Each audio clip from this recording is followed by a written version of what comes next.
My name is Shine Ho. I'm Haesung Hwan. Daniel Shaw. We're going to discussing about Google out of China.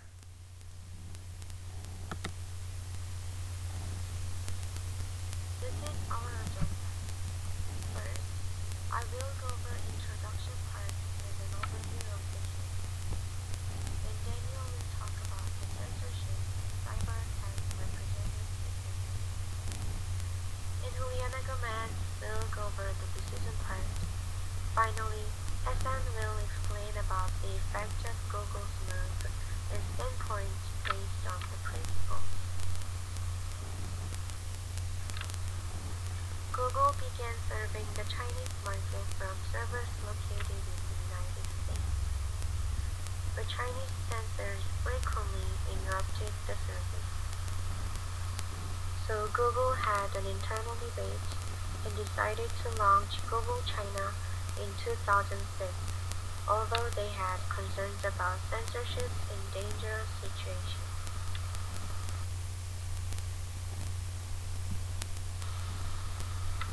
Google expressed its reservations, which are monitoring conditions, new laws and other restrictions in China carefully, and reconsidering its approach to China if they determine that the objectives will not work. However, Google's entry into China and Google's reservations met with criticisms from Chinese government, NGOs, and Congress members.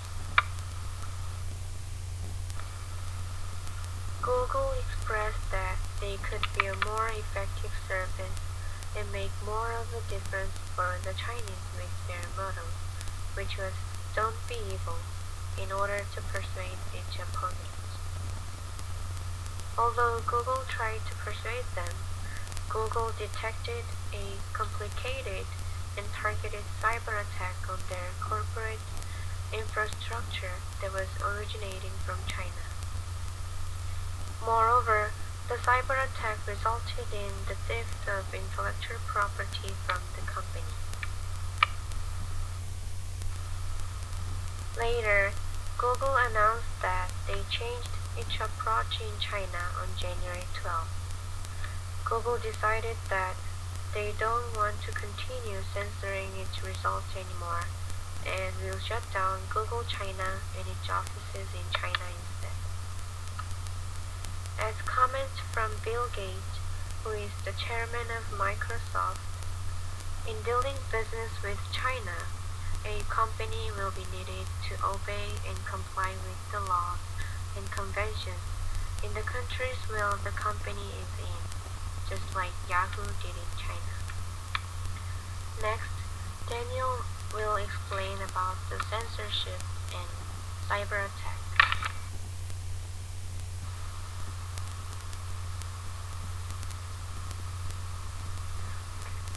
The censorship has a huge impact on the relationship between Google and China, and is one of the reasons why Google pulled out in 2010. China required Google to follow the censorship in China, which allows them to have the overall control of the internet. People aren't allowed to search several documents that have sensitive or may lead to illegal action words, such as anti-communism or anti-society, etc. If anyone tends to search those black words, it will show the page are not found, or as a result of sensitive illegal words aren't allowed. At a point of time, the Chinese government did not specify what content or link should be censored, and companies developed their own approaches. Google pinned the Great Firewall to see what was blocked, monitor action taken by the government, and attend weekly wind-blown meeting held by the State Council Information Office. Search request Google for Tiananmen Square and Falun Gong and riots in Tibet, and Xinjiang return only links understood to be satisfactory to the government. And because of the self-censorship, the search engine and the website weren't really stable at times. They had problems with the established connections, and internet speed were slowed down due to the censors.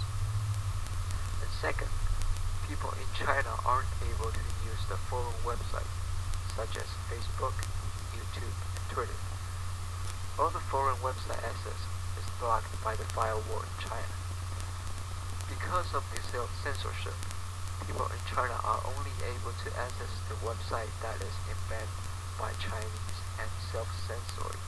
Examples are Renren for Facebook, QQ for instant messaging, and Baidu, which is the largest search engine in China. Things on YouTube, Facebook, and other websites spread rumors, create splits, stir up and sow discord, and all things to the cyber attacks. Even though there aren't any evidence shown that the attacks were conducted by the Chinese government, but the investigators have concluded that the cyber attacks were conducted using computers at Shanghai Jiao Tong University and Lanshan Vocational School, and may have been connected with the Chinese military or government. And the report showed that Google were the only one being targeted. Other companies such as Adobe Systems, Symantec, Yahoo, Northrop Grumman, and Dow Chemical. The attackers' aim was to gain information on weapon system, political distance, and valuable source code that powers software application.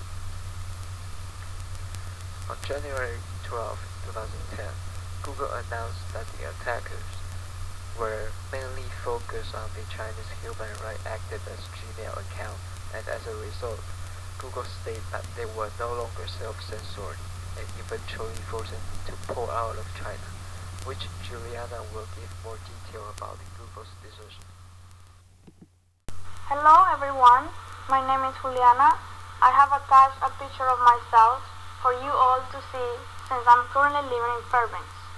I'm going to talk to you today about a decision on the negotiations between Google and the Chinese government. So before the decision was made, Google was hoping to negotiate with China so they could remain in the country without self-censoring. The CEO of Google stated that they were in active negotiations with the Chinese government. However, the Ministry of Industry and Information Technology in China replied that there has not been any type of negotiations with Google.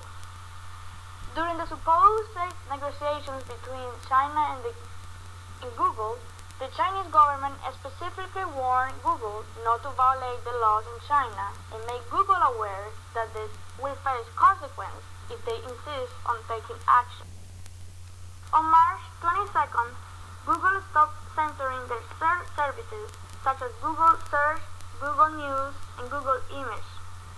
Google was aware that at any time China could block access to their service, as well as understood that censorship was a non-negotiable legal requirement.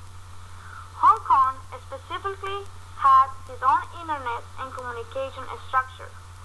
The Google site was outside of the Great Firewall, and the Chinese government replaced Google's self-censoring. On March 30, Google's search site stopped working for several hours. Google's explanation for this occurrence was that this happened because there was a change to the Great Firewall. Based on this explanation from Google, the reaction from the Chinese government was quick and harsh, since they believed that Google had violated the promise they made when they entered the Chinese market, which was to filter the search and services. Google blamed China for this occurrence, and based on this, the Chinese government expressed their discontent to Google for their unreasonable accusations and behavior. Google was planning on continuing to have a sales force and partnerships in Hong Kong, even though this could not only risk losing their mainland users, but also jeopardize their partnering. On January 12, Google postponed the introduction of the new smartphone in China. Not only China tried to remove Google from the link search, but also some other mobile operators such as China Unicorn announced that they will not install any more Google search in their new phones. China was the second largest traffic generator for Google. China had over 300 million internet users in 2009 and was projected to have 800 million users by 2010. Some interesting facts are that Google's share of advertising revenue fell from 35.6% to 30.9%, while on the other hand, Baidu's share rose from 58.4% to 64%. So even though Baidu's revenue were higher, Google users were better educated and had a better average income than Baidu users. Google search was also said to be less biased than searches done on Baidu.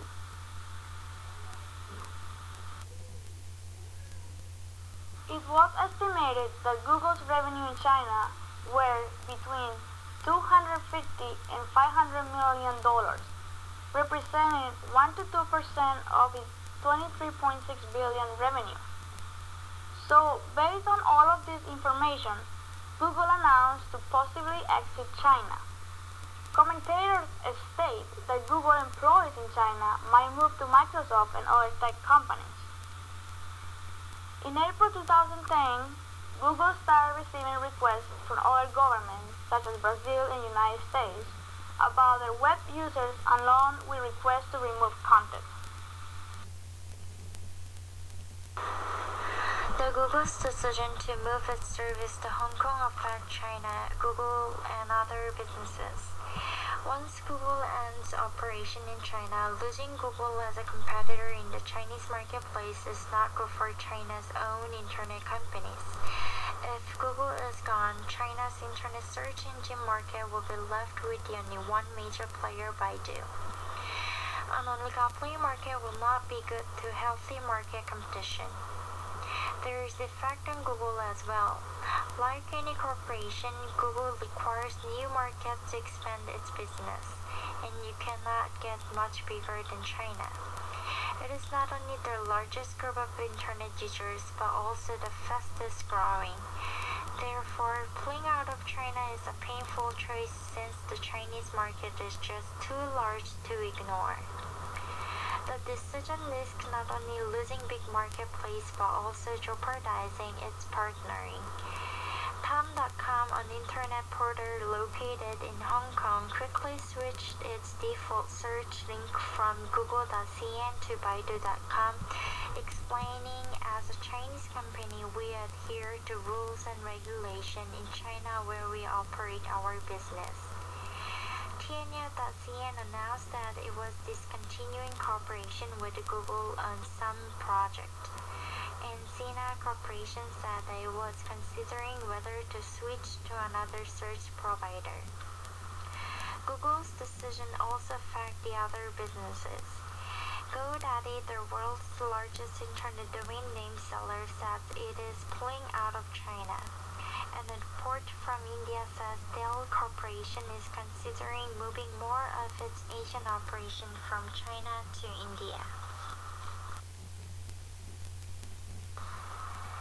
Two arguments can arise from these effects of Google's decision. One of the arguments is Google should leave. Google should not do business with countries that deny them the right to provide free information.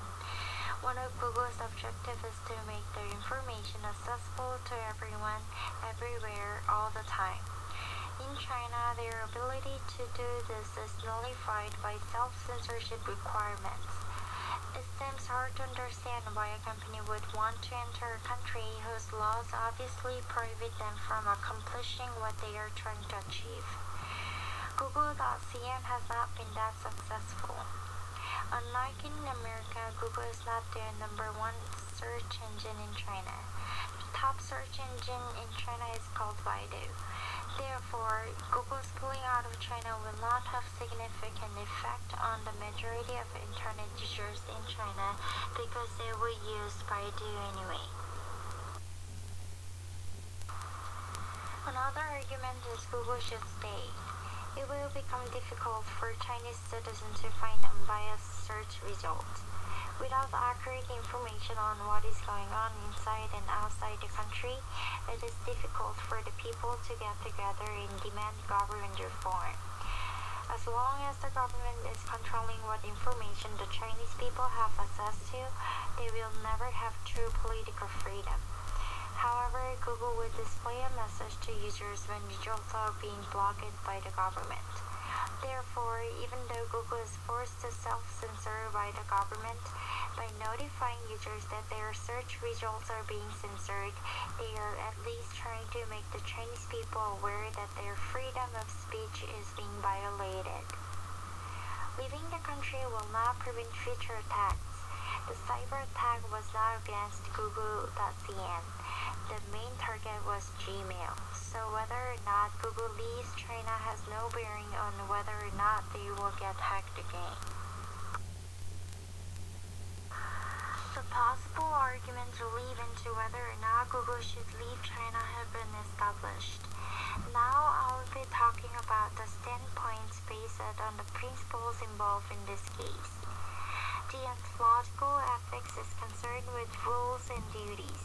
An action is judged ethical based on its adherence to universal principles of morality without regard to the consequences of the action. In a deontological ethical system, human rights are inviolable. Therefore, as a deontological standpoint, Google should leave China. By withdrawing from China, Google is sending a message about human rights because they are saying that they are not willing to participate in a system that prohibits a free exchange of information. All people have a right to search the internet freely, and it is time that China stops limiting its citizens' right to information. Next, utilitarian standpoint, which concern mainly with the result of actions. A famous exposition in defense of utilitarian ethics is John Stuart Mill's utilitarianism. Mill argues that utilitarianism is based on a greatest happiness principle, where an action is moral if it produces more happiness and immoral if it causes more unhappiness. From the perspective of utilitarianism, Google needs to do whatever will bring the greatest good to the Chinese people.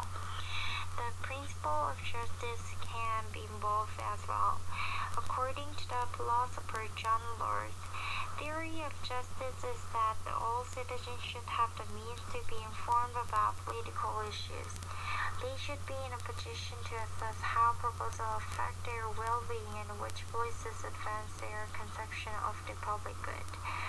Therefore, as a utilitarian standpoint conclusion, Google should stay in China because even though they cannot provide completely uncensored access to information, they are still doing the best they can to inform users that the government is in fact willfully hiding information from its people.